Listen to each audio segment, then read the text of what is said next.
The moment the CEO's son walked into our operations center wearing a $1,000 suit and talking about innovation, I knew the airline was about to crash long before any plane ever did. I had spent 11 years keeping that company alive with caffeine, sleepless nights, and pure stubbornness, while people like him floated through life believing an MBA and a fake confident smile made them smarter than the people actually doing the work. What he did not understand was simple. Airlines do not run on branding. They run on exhausted people quietly preventing disasters every single hour of the day. My name is Sandra Reeves, and for more than a decade I worked as the operations lead for a regional airline based out of New York. The title sounded important, but really it meant I spent my life inside a freezing room full of monitors, radios, and angry phone calls trying to stop chaos from spreading across the country. While passengers complained about delayed flights and stale pretzels, people like me were rerouting aircraft around storms, fixing scheduling disasters, and keeping pilots from timing out mid-shift. The entire company depended on a system called Skybridge, an ancient piece of software held together by outdated code and unofficial patches that only a few of us understood. Most importantly, I understood it better than anyone alive. Every morning started the same way. Bad coffee, flickering screens, and a dozen small disasters already waiting before sunrise. On that particular Tuesday, I walked into operations at 4 a.m. and immediately saw warning alerts flashing across the routing server. Storms were moving through the Carolinas. Boston ground crews were delayed and Chicago was already backing up with cancellations. My supervisor, Gerald, looked exhausted while eating a breakfast sandwich that smelled like burned rubber. "Morning, Sandra," he muttered. "We are getting hammered already." I sat down and started typing before he even finished talking. Within minutes, I rerouted flights around the storms, manually patched a server lag, and reassigned to crews that would have timed out before landing. The alerts disappeared one by one until the screens finally turned green again. That feeling always gave me a strange kind of pride. Most passengers would never know my name, but hundreds of flights were moving safely because of decisions I made before most people woke up. Around 9 that morning, the atmosphere inside operations changed instantly when the doors opened. Expensive cologne replaced the usual smell of stale coffee and stress. In walked Connor Hale, the owner's son, with his fiancée Melissa close behind him holding a tablet like she was about to save the world.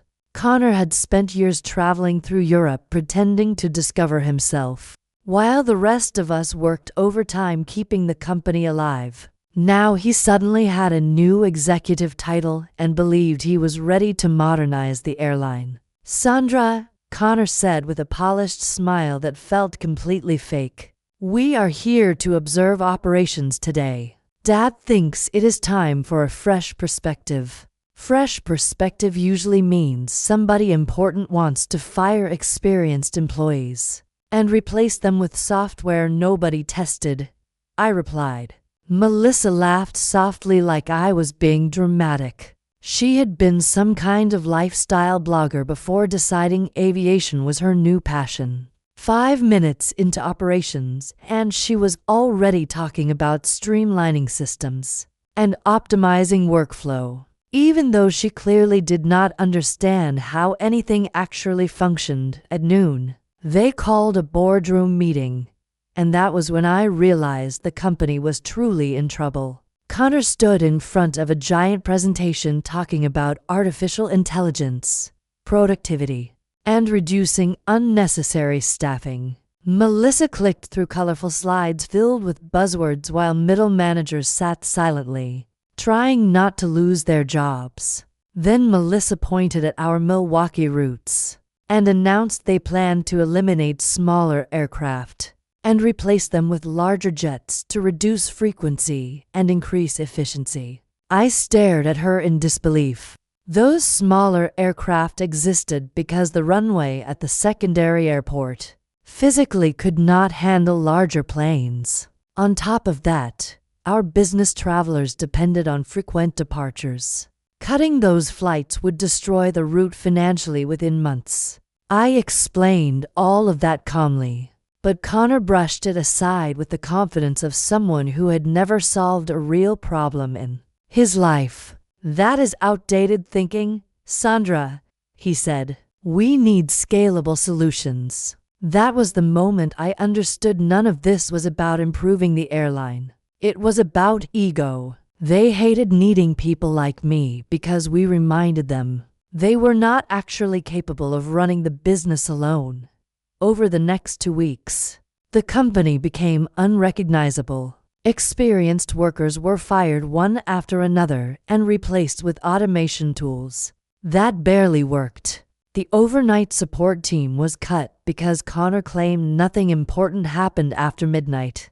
Meanwhile, our cargo division operated through the night and generated millions in revenue. Every warning I gave them was ignored. Melissa started shadowing me during shifts, asking ridiculous questions while scrolling through her phone. Because the codes explain why they are delayed, I answered while typing reroutes across 3 different airports. Mechanical delays, crew issues, weather problems, fuel shortages. Color coding will not tell me whether I need a mechanic or a miracle. She rolled her eyes and told me I needed a more positive attitude. That Friday, I got the meeting invitation from Human Resources. No subject line, no explanation. I already knew what was coming. Before leaving my desk, I quietly finalized something I had been working on for days. Over the years, I had built hundreds of custom scripts that kept Skybridge functioning properly. They handled routing recovery, pilot scheduling, backups, and system synchronization during outages. Officially, they were considered personal workflow tools because the company never properly integrated them. So I centralized every script into my secured employee directory. Completely legal, completely compliant. If my employee credentials disappeared, the scripts disappeared too at 3 in the afternoon. I walked into HR.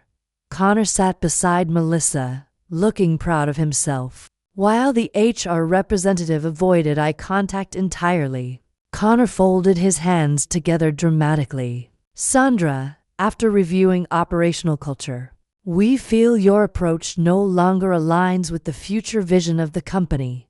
Translation.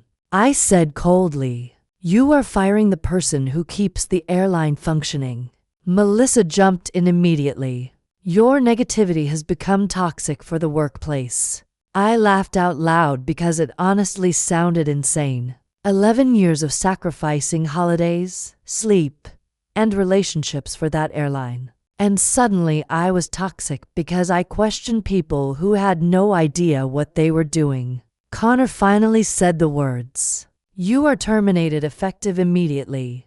I handed over my badge without arguing. Then I looked directly at him. You think you bought a self-operating machine, Connor, I told him quietly. But you fired the only person who knew how to drive it. As I walked out, I warned them the routing cache would refresh at 3:30. Connor smirked and said they would handle it. I left the building, sat in a bar near the airport, and ordered tequila while watching public flight trackers on my phone. At exactly 3:30, the system refreshed and failed to reconnect to the routing architecture tied to my credentials. The collapse started slowly. 1 delayed flight became 5. 5 became 20. Then gate assignments vanished. Fuel schedules corrupted. Crews disappeared from dispatch records. Within an hour, the FAA issued a ground stop. The airline froze completely. Passengers were stranded everywhere. News stations started reporting system-wide failures. My phone exploded with calls from operations staff begging for help. Connor called 7 times. Melissa texted me saying people were suffering and I needed to act professionally. I blocked both of them. Finally, the owner himself, Douglas Hale, called me personally. Unlike his son, Douglas had actually built the airline from nothing decades earlier. He sounded exhausted. "Sandra, this is a disaster," he admitted. "Come back tonight and fix this. I will fire Connor. I will fire Melissa. Name your price." For a second, I considered it. Part of me still loved the chaos of operations. But then I remembered every insult, every warning ignored, every smug smile from people who believed experience no longer mattered. "You let them destroy the company themselves," I said quietly. "Now you have to live with it." The airline lost millions within days.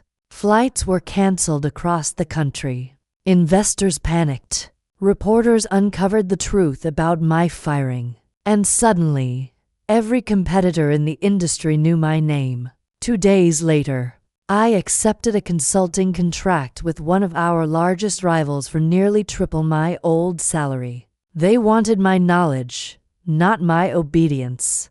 I worked from home rebuilding their systems while watching my former airline collapse on television. A week later, Connor was fired. 6 months later, the airline was sold off in pieces.